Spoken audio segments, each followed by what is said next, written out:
ಚಾಮರಾಜನಿಂದ ಮತ್ತೋರ್ವ ಕನ್ನಡಿಗ ಮುರಳಿ ಕೃಷ್ಣ ಅವರು ನಮ್ಮ ಜೊತೆ ನೇರ ಸಂಪರ್ಕಕ್ಕೆ ಬಂದಿದ್ದಾರೆ. ನಮಸ್ಕಾರ ಮುರಳಿ ಕೃಷ್ಣ ಅವರೇ, ಎಲ್ಲಿದ್ದೀರಿ, ಹೇಗಿದ್ದೀರಿ, ತಾವಿರುವಂತಹ ಸುತ್ತಮುತ್ತ ಹೇಗಿದೆ ಪರಿಸ್ಥಿತಿ? ನಮಸ್ಕಾರ.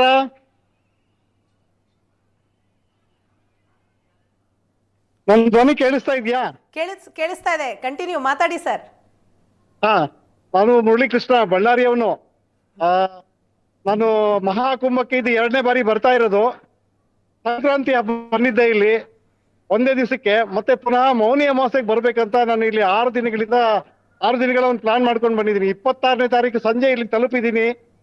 26ರಿಂದ ನಾನು ಇಲ್ಲಿಯ ಎಲ್ಲ ಅಖಾಡಗಳನ್ನು ಮತ್ತು ವಿವಿಧ ಡೇರೆಗಳನ್ನೆಲ್ಲ ನಾನು ದರ್ಶನ ಮಾಡ್ತಾ ಇದ್ದೀನಿ. ಆಮೇಲೆ ಜನರನ್ನು ಮಾತನಾಡಿಸ್ತಾ ಇದ್ದೀನಿ. ಆಮೇಲೆ ನಿನ್ನೆವರೆಗೂ ನಾನು ಸ್ನಾನ ಮಾಡಿದ್ದೀನಿ ಪ್ರತಿನಿತ್ಯ. ಇವತ್ತು ಇನ್ನೂ ನಾನು ಸ್ನಾನ ಮಾಡಕ್ ಹೋಗಿಲ್ಲ, ಯಾಕಂದ್ರೆ ತುಂಬಾ ರಶ್ ಇದೆ.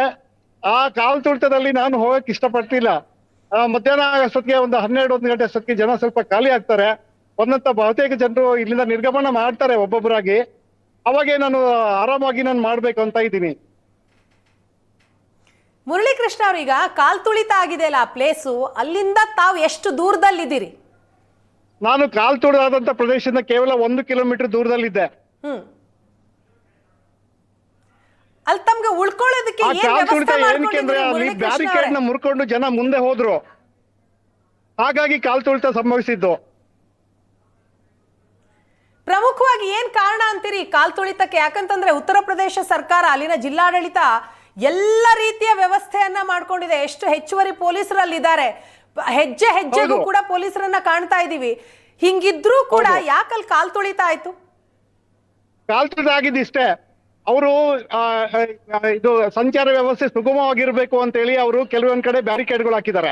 ಈ ಜನ ಬ್ಯಾರಿಕೇಡ್ಗಳನ್ನ ದಾಟ್ಬಿಟ್ಟು ಆ ಕಡೆ ಸಂಗಮದ ಕಡೆಗೆ ಹೋಗ್ಬೇಕು ಅಂತ ಇಲ್ಲಿ ಎಲ್ಲಾ ಇದು ಬಂದಿರ್ತಕ್ಕಂಥ ಪೀಠಾಧಿಪತಿಗಳು, ಆಮೇಲೆ ಅಖಾಡಗಳ ಮುಖ್ಯಸ್ಥರು ಎಲ್ಲರೂ ಹೇಳ್ತಾ ಇದ್ದಾರೆ, ತ್ರಿವೇಣಿ ಸಂಗಮದಲ್ಲಿ ಮಾಡಿದ್ರೆ ಮಾತ್ರ ಪವಿತ್ರ ಸ್ನಾನ ಅಲ್ಲ, ಎಲ್ಲಾದ್ರೂ ಮಾಡಿ, ಗಂಗೆ ಎಲ್ಲಿ ನಿಮಗೆ ಕಾಣಿಸ್ತಾಳೋ, ಎಲ್ಲಿ ನಿಮ್ಗೆ ವ್ಯವಸ್ಥೆ ಇದೆಯೋ ಅಲ್ಲಿ ಹೋಗಿ ಸ್ನಾನ ಮಾಡಿ, ಅದು ಪವಿತ್ರ ಸ್ನಾನ ಅಂತ ಹೇಳಿದ್ರು ಕೂಡ ಅವ್ರ ತಲೆಯಲ್ಲಿ ಒಂದು ಕುತ್ಕೊಂಡ್ಬಿಟ್ಟಿದೆ. ತ್ರಿವೇಣಿ ಸಂಗಮದಲ್ಲಿ ಮಾಡಿದ್ರೆ ಮಾತ್ರ ಇಲ್ಲಿ ಅಮೃತ ಸ್ನಾನ, ಇರ್ದಿದ್ರೆ ಇಲ್ಲ ಅಂತ. ಆ ಒಂದು ಕಾರಣದಿಂದ ಇಲ್ಲಿ ಏನಾಗಿದೆ, ಎಲ್ರು ನುಗ್ತಾ ಇದ್ದಾರೆ. ಕೋಟ್ಯಂತರ ಲಕ್ಷಾಂತರ ಜನ ನುಗ್ತಾ ಇರ್ಬೇಕಾದ್ರೆ ಕೆಲವೇ 100 ಗಟ್ಟಲೆ ಇರ್ತಕ್ಕಂಥ ಪೊಲೀಸರು ಪಾಪ ಅವ್ರ ಪ್ರಯತ್ನ ಅವ್ರು ಮಾಡಿದ್ದಾರೆ. ಆದ್ರೆ ನನ್ನ ಪ್ರಕಾರ ಏನು ಅಂದ್ರೆ, ಜನರ ಒಂದು ಮುನ್ನುಗ್ಗುವ ನಡವಳಿಕೆಯಿಂದ ಈ ಕಾಲ್ ತುಳಿತ ಆಗಿದೆ. ಆದ್ರೆ ಯಾವುದೇ ಸಾವು ನೋವು ಸಂಭವಿಸಿಲ್ಲ. ಯಾಕಂದ್ರೆ ನಾನು ಬೆಳಿಗ್ಗೆಯಿಂದ ನಾನು ಇಲ್ಲಿನ ಅಧಿಕಾರಿಗಳ ಜೊತೆಗೆ ಮತ್ತು ಇಲ್ಲಿನ ಕಾರ್ಯಕರ್ತರ ಜೊತೆಗೆ ನಾನು ನಿರಂತರವಾಗಿ ಸಂಪರ್ಕದಲ್ಲಿದ್ದೇನೆ. ಆದ್ರೆ ಯಾವುದೇ ಇಲ್ಲಿ ಸಾವು ನೋವು ಸಂಭವಿಸಿಲ್ಲ. ಆದ್ರೆ ಕಾಲ್ ತುಳಿತಗಳಾಗಿದ್ದಾವೆ, ಕಾಯಗಳನ್ನ ಅವ್ರಿಗೆ ಸೂಕ್ತವಾದ ಚಿಕಿತ್ಸೆ ಕೊಡಿಸ್ತಾ ಇದ್ದಾರೆ. ಇಲ್ಲಿ ವ್ಯವಸ್ಥೆ ಮಾತ್ರ ತುಂಬಾ ಅದ್ಭುತವಾಗಿದೆ. ಕ್ಲೀನ್ಲಿನೆಸ್ ಆಗಿರ್ಬೋದು, ಅಥವಾ 1 ನಿಮಿಷನೂ ಇಲ್ಲಿ ನಾನು ಪವರ್ ಕಟ್ ಆಗಿರೋದು ನಾನು ಗಮನಿಸ್ಲಿಲ್ಲ. ಅಷ್ಟೊಂದು ಸುವ್ಯವಸ್ಥಿತವಾಗಿದೆ. ಪೊಲೀಸರು ತಮ್ಮ ಕೈನಲ್ಲಿ ಲಾಠಿಗಳನ್ನು ಹಿಡ್ಕೊಳ್ಳಿಲ್ಲ, ಕೇವಲ ತಮ್ಮ ಉತ್ತಮವಾದ ನಡವಳಿಕೆಯಿಂದ ಜನರನ್ನು ಸರಿಯಾದ ರೀತಿಯಲ್ಲಿ ಮಾರ್ಗದರ್ಶನ ನೀಡ್ತಾ ಇದ್ದಾರೆ. ಆಮೇಲೆ ಇಲ್ಲಿ ಕಾರ್ಯಕರ್ತರಿದ್ದಾರೆ, ಆಮೇಲೆ ಇನ್ಫಾರ್ಮೇಶನ್ ಬೂತ್ಗಳಿದೆ, ಆಮೇಲೆ ಆರೋಗ್ಯ ವ್ಯವಸ್ಥೆ ಇದೆ. ಎಲ್ಲಾ ರೀತಿಯಿಂದನೂ ತುಂಬಾ ಸುವ್ಯವಸ್ಥಿತವಾಗಿದೆ. ಆದ್ರೆ ಜನರ ಏನು ಒಂದು ಆ ತ್ರಿವೇಣಿ ಸಂಗಮಕ್ಕೆ ಹೋಗ್ಬೇಕು, ಅಲ್ಲೇ ಸ್ನಾನ ಮಾಡ್ಬೇಕು ಅಂತ ಇದೆಯಲ್ಲ, ಆ ಒಂದು ಸಣ್ಣ ಸ್ಥಳದಲ್ಲಿ ಎಷ್ಟು ಜನ ಸ್ನಾನ ಮಾಡಕ್ ಸಾಧ್ಯ? ಹಾಗಾಗಿ ಆ ನೂಕುನುಗ್ಗಲು ಸಂಭವಿಸಿದೆ. ಈಗ ನೋಡಿ, ಅಖಾಡಗಳೆಲ್ಲ ಏನ್ ಮಾಡಿದ್ದಾರೆ, ಈ ದಿನದ ಅಮೃತ ಸ್ನಾನವನ್ನೇ ಅವರು ಕ್ಯಾನ್ಸಲ್ ಮಾಡ್ಬಿಟ್ಟಿದ್ದಾರೆ. ನಿಜ ನಿಜ. ಅಂದ್ರೆ ಜನರ ಮುನ್ನುಗ್ಗುವ ಪ್ರವೃತ್ತಿಯಿಂದಲೇ ಈ ಕಾಲ್ ತುಳಿತ ಆಗಿದೆ ಅಂತ. ಈಗ ಹೇಗಿದೆ ಸರ್ ಬೆಳಿಗ್ಗೆ ಆದಂತಹ ಘಟನೆ? ಈಗ ಪರಿಸ್ಥಿತಿ ಕಂಟ್ರೋಲ್ಗೆ ಬಂದಿದ್ಯಾ? ಹೌದು, ಪರಿಸ್ಥಿತಿ ತುಂಬಾ ಇದಕ್ಕೆ ನಿಯಂತ್ರಣದಲ್ಲಿದೆ. ಇಲ್ಲಿ ನೋಡಿ, ನಾನು ನಿಮ್ಗೆ ವಿಡಿಯೋ ಮಾಡ್ತೀನಿ. ನಾನು ನದಿಯಿಂದ ತುಂಬಾ ಹತ್ತಿರದಲ್ಲಿದ್ದೀನಿ. ಇಲ್ಲಿ ನನಗೆ ತುಂಬಾ ಜನ ಕಾಣ್ತಾ ಇದ್ದಾರೆ. ಯಾವುದೇ ರೀತಿಯ ಸಮಸ್ಯೆಗಳಿಲ್ಲ. ತಾವ್ ಹೇಳಿದ್ರಿ ಸಂಕ್ರಾಂತಿಯ ದಿನಾನೂ ಕೂಡ ನಾನು ಬಂದು ಇಲ್ಲಿ ಸ್ನಾನ ಮಾಡಿದೆ, ಈಗ ಮೌನಿ ಅಮಾವಾಸ್ಯೆ ದಿನಾನು ಬೇಕು ಅಂತ ಬಂದಿದ್ದೀನಿ ಸ್ನಾನ ಮಾಡ್ಬೇಕು. ಯಾಕೆ ಆ ನಂಬಿಕೆ ತಮ್ಮಲ್ಲಿ? ಏನಕ್ಕೋಸ್ಕರ? ಅಲ್ಲ, ಈ 6 ಮಹತ್ವದ ಅಮೃತ ಸ್ನಾನಗಳೇನಿದಾವಲ್ಲ, ಅದರಲ್ಲಿ ಈ ಮೌನಿ ಅಮಾವಾಸ್ಯೆ ದಿವಸ ವಿವಿಧ ಅಖಾಡಗಳ ಮುಖ್ಯಸ್ಥರು ಮತ್ತು ಎಲ್ಲಾ ಮಠಾಧಿಪತಿಗಳು, ಪೀಠಾಧಿಪತಿಗಳು, ಮಹಾಮಂಡಲೇಶ್ವರರು, ಸಂತರು ಅತ್ಯಂತ ಹೆಚ್ಚಿನ ಸಂಖ್ಯೆಯಲ್ಲಿ ಇಲ್ಲಿ ಆಗಮಿಸ್ತಾರೆ. ಆ ದಿನ ಇದು ಅವರ ಸ್ಥಾನದ ದಿನ. ಆದ್ರೆ ನಮ್ಮ ಜನರು ಅವರ ಹಂತಕ್ಕೆ ಹೋಗದೇ ಇದ್ರು ಕೂಡ ಅವರ ಇದಕ್ಕೆ ಸ್ನಾನ ಮಾಡ್ಬೇಕು, ಆ ಒಂದು ಪುಣ್ಯವನ್ನು ನಾವು ಅನುಭವಿಸ್ಬೇಕು ಅಂತೇಳಿ ಜನ ಇಲ್ಲಿ ಬರ್ತಾರೆ. ಅದನ್ನ ಶಾಹಿ ಸ್ನಾನ ಅಂತಂದ್ರೆ ಅದು ಆಗಿನ ಕಾಲದಲ್ಲಿ ಅವ್ರಿಗೆ ಆಗಿ ಮಾಡ್ತಕ್ಕಂಥ ವಿಶೇಷ. ಯಾಕಂದ್ರೆ ಅವಾಗ್ಲೂ ಲಕ್ಷಾಂತರ ಜನ ಭಕ್ತರು ಬರ್ತಾ ಇದ್ರು, ಈಗಲೂ ಕೋಟ್ಯಂತರ ಜನರು ಬರ್ತಾ ಇದಾರೆ. ಆದ್ರೆ ಅವ್ರಿಗಾಗಿ ಒಂದು ಸ್ಥಾನ ಮತ್ತು ಸ್ಥಾನಕ್ಕೆ ಅವಕಾಶ ಬೇಕಲ್ಲ, ಹಾಗಾಗಿ ಅದನ್ನ ಅಮೃತ ಸ್ನಾನ ಅಂತ ಮಾಡಿರೋದು. ಅಮೃತ ಸ್ನಾನ ಅಂದ್ರೆ ಏನು ವಿಶೇಷ ಇಲ್ಲ. ಈ ಕುಂಭಮೇಳ ನಡೆಯತಕ್ಕಂತ ಪ್ರತಿ ದಿವಸವೂ ಮಹತ್ವದ್ದೇ, ಪ್ರತಿದಿನನೂ ಪವಿತ್ರ ಸ್ಥಾನವೇ, ಪ್ರತಿದಿನನೂ ಮಹತ್ವದ ಇದು ಅಮೃತ ಸ್ಥಾನವೇ. ಆದ್ರೆ ಇದು ಜನರ ಒಂದು ನಂಬಿಕೆ ಇದೆಯಲ್ಲ, ಅದನ್ನ ನಾವು ಅಷ್ಟು ಬೇಗ ಬದಲಾಯಿಸಕ್ ಸಾಧ್ಯ ಇಲ್ಲ ಅಂತ ಅನಿಸ್ತಾ ಇದೆ ನನಗೆ. ನಾನು ಇನ್ನೂ ಸ್ನಾನಕ್ಕೆ ಹೋಗಿಲ್ಲ ಬೆಳಗ್ಗೆಯಿಂದ.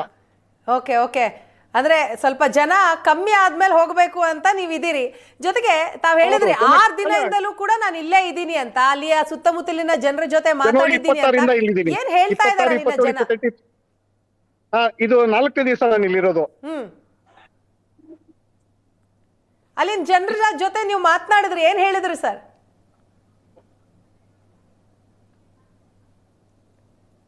ಮಾತಾಡಿ ಮುರಳೀಕೃಷ್ಣ ಅವರ, ಕೇಳಿಸ್ತಾ ಇದೆ. ನಾನು 4 ದಿವಸದಿಂದ ಇಲ್ಲಿದ್ದೀನಿ. ನನ್ನ ಉದ್ದೇಶ ಏನಂದ್ರೆ ಪ್ರತಿ ದಿವಸನೂ ಗಂಗೆ ಸ್ನಾನ ಮಾಡ್ಬೇಕಂತ ಏನು ಇಲ್ಲ. ಇಲ್ಲಿ ನಾನು ಬಂದಿರೋದು, ಇಲ್ಲಿ ನಮ್ಮ ಭಾರತದ ವೈವಿಧ್ಯಮಯ ಸಂಸ್ಕೃತಿಯ ಅನಾವರಣ ಆಗಿದೆ. ಅದನ್ನ ನಾನು ನೋಡ್ಬೇಕು, ವಿವಿಧ ಬಗೆ ಜನರನ್ನು ಮಾತಾಡಿಸ್ಬೇಕು, ಅವರ ಒಡನಾಡ್ಬೇಕು, ಅವರ ಆಚಾರ ವಿಚಾರ ಸಂಸ್ಕೃತಿ ನಡೆ, ಅವರ ಆಹಾರ ಪದ್ಧತಿ ಅದನ್ನೆಲ್ಲ ನೋಡ್ಬೇಕು. ನಿನ್ನೆ ನಾನು ಸೆಕ್ಟರ್ 8ರಿಂದ ನಾನು ವಾಪಸ್ ಬರ್ತಾ ಇರ್ಬೇಕಾದ್ರೆ ಅಯೋಧ್ಯೆ ಬಳಿಯ ಒಂದು ಗ್ರಾಮದ ರೈತರ ಕುಟುಂಬ, ಒಂದು 25 ಜನರ ರೈತ ಕುಟುಂಬ ಬಂದಿತ್ತು. ಅವರು ರಸ್ತೆ ಬದಿನಲ್ಲೇ ಅವರು ಇಲ್ಲಿ ಲಿಟ್ಟಿ ಚೋಕ ಮಾಡ್ಕೊಂಡು ತಿಂತಾ ಇದ್ರು. ನನ್ಗೆ ತುಂಬಾ ಇಷ್ಟ ಲಿಟ್ಟಿ ಚೋಕ ಅಂದ್ರೆ. ಅದು ಗೋಧಿ ಹಿಟ್ಟಿನಿಂದ ಮಾಡ್ತಕ್ಕಂತ ಒಂದು ಖಾದ್ಯ. ಅದಕ್ಕೆ ಒಂದು ತುಂಬಾ ಸರಳವಾದಂತ ಒಂದು ಪಲ್ಯವನ್ನು ಮಾಡ್ತಾರೆ, ಅದನ್ನು ಸೇರ್ಬಿಟ್ಟು ಲಿಟ್ಟಿ ಚೋಕ ಅಂತ ಕರೀತಾರೆ. ನಾನು ಅವ್ರಿಗೆ ಕೇಳ್ದೆ, ನನ್ಗೆ ಲಿಟ್ಟಿ ಚೋಕ ಕೊಡ್ತೀರಾ ಅಂತ. ನೀವು ಬ್ರಾಹ್ಮಣರು, ನಾನ್ ನಿಮ್ಗೆ ಹೆಂಗ್ ಕೊಡೋದು ಅಂತಂದ್ರೆ, ಇಲ್ಲ ನಾನು ಬ್ರಾಹ್ಮಣ ಅಲ್ಲ, ನಾನು ನಿಮ್ಮವನೇ, ನನಗೆ ಲಿಟ್ಟಿ ಚೋಕ ಕೊಡಿ ಅಂತ ಇದನ್ನ ಮಾಡಿದೆ. ಅವ್ರು ನನ್ಗೆ ಅತ್ಯಂತ ಗೌರವದಿಂದ ಲಿಟ್ಟಿ ಚೋಕವನ್ನು ಕೊಟ್ಟು ನನ್ನ ಹಸಿವೆಯನ್ನು ನೀಗಿಸಿದ್ರು ರಾತ್ರಿ. ಈ ತರದ ಪ್ರತಿ ಹೆಜ್ಜೆಗೂ ನಾವು ಈ ತರದ ಒಂದು ಅನುಭವಗಳನ್ನು ನಾವು ಪಡಿಬಹುದು. ತಾವ್ ಏನ್ ವ್ಯವಸ್ಥೆ ಮಾಡ್ಕೊಂಡಿದ್ದೀರಿ ಮುರಳೀಕೃಷ್ಣ ಅವರೇ? ಇರೋದಕ್ಕಿರ್ಬೋದು, ಊಟಕ್ಕಿರ್ಬೋದು,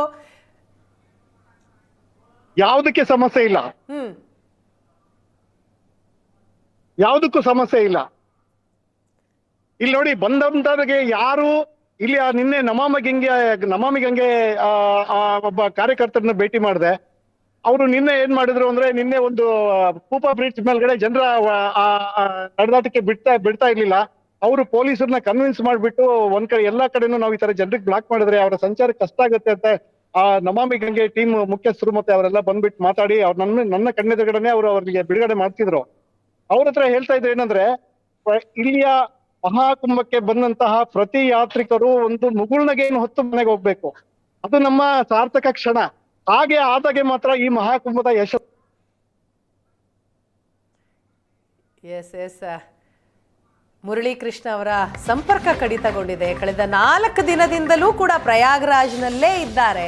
ಸೊ ಇವತ್ತು ಮೌನಿ ಅಮಾವಾಸ್ಯೆಯ ದಿನ ಶಾಹಿ ಸ್ನಾನದಲ್ಲಿ ಭಾಗಿಯಾಗೋದಿಕ್ಕೆ ಅಂತಲೇ ಇದ್ದಾರೆ. ಸೊ ಎಲ್ಲಿ ಕಾಲ್ ತುಳಿತಾ ಆಯ್ತಲ್ಲ, ಆ ಪ್ರದೇಶದಿಂದ ಸುಮಾರು 1 ಕಿಲೋಮೀಟರ್ ದೂರದಲ್ಲಿಯೇ ಮುರಳೀಕೃಷ್ಣ ಅವರು ಇದ್ದಾರೆ.